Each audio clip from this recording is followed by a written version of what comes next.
time.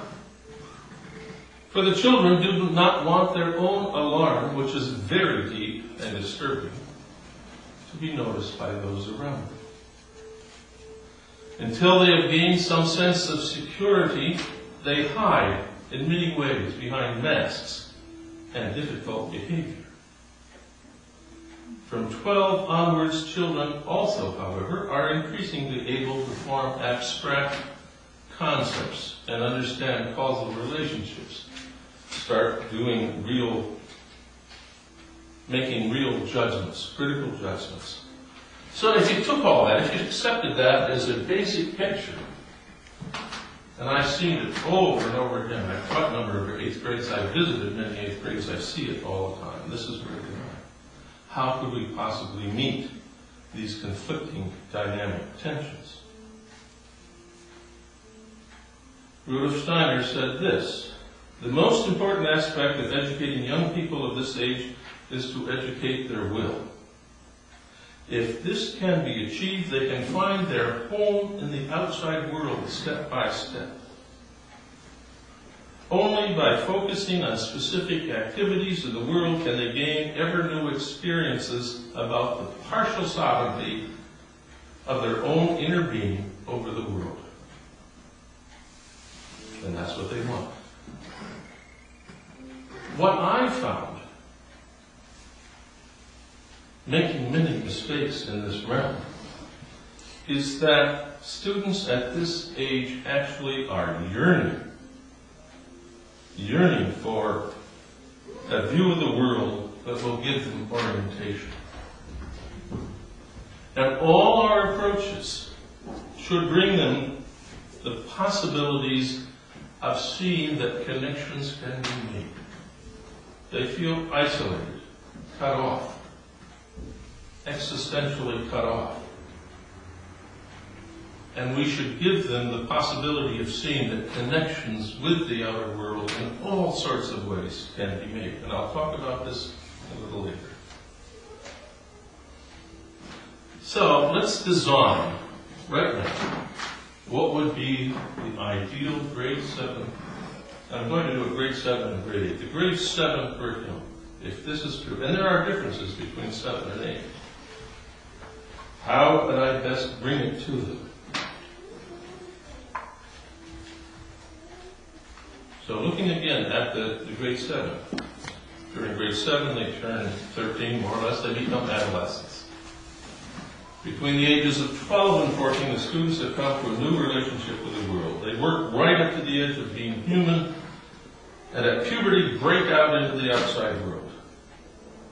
Many far-reaching changes take place in their development, both inwardly in the soul's spiritual nature and outwardly in the process of physical maturation, as I said. Physical changes tend to be in advance of the psychological development. Spreading bursts of energy and an appetite for expanding outer horizons vie with periods of lethargy and subdued introspection. So what should we bring them?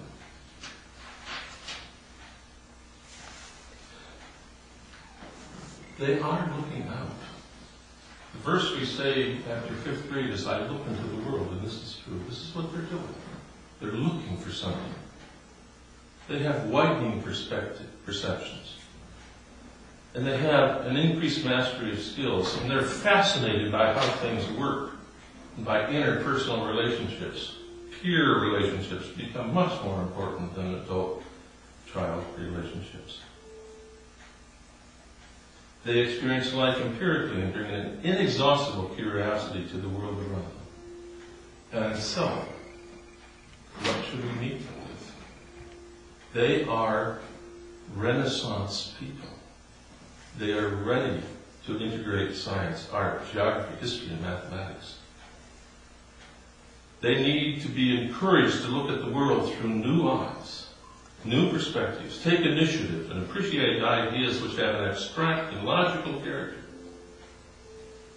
They need to have their individual judgment stimulated and to be led gradually to the exercise of social responsibility, both as members of their class and as world citizens. To meet this specifically, we would want a curriculum, I think, that meets those interests with increased rigor of thought in the sciences, and by studying the explosion of human achievements and the awakening of Western human culture during the Renaissance, including advances in art and science and religion. We would want curriculum themes which mirror the pupils' outer exploration of the world of phenomena and the inner journey of self-reflection that I described. And these themes might include the following: the birth and development of the individual in the Renaissance, the journeys of exploration in history, the focus of mood and style in English, particularly mood, the areas of combustion in mechanics and chemistry and physics, and the physiology, their physiology, human physiology, story about them. Their intellectual forces beginning to enable the child to understand the world causally, and so they should see cause and effect and how those influence the world. We would want the students to experience perspective in drawing. We would want them, I think, to enjoy a writing block that allows them to express their growing perceptions, thoughts, feelings, and dreams in words, and continue their artistic exploration of geometry. We might also want 7th graders to use research materials in order to prepare presentations for their classmates. That's 7th grade. 8th grade, let's design that. What would we want ideally for those children?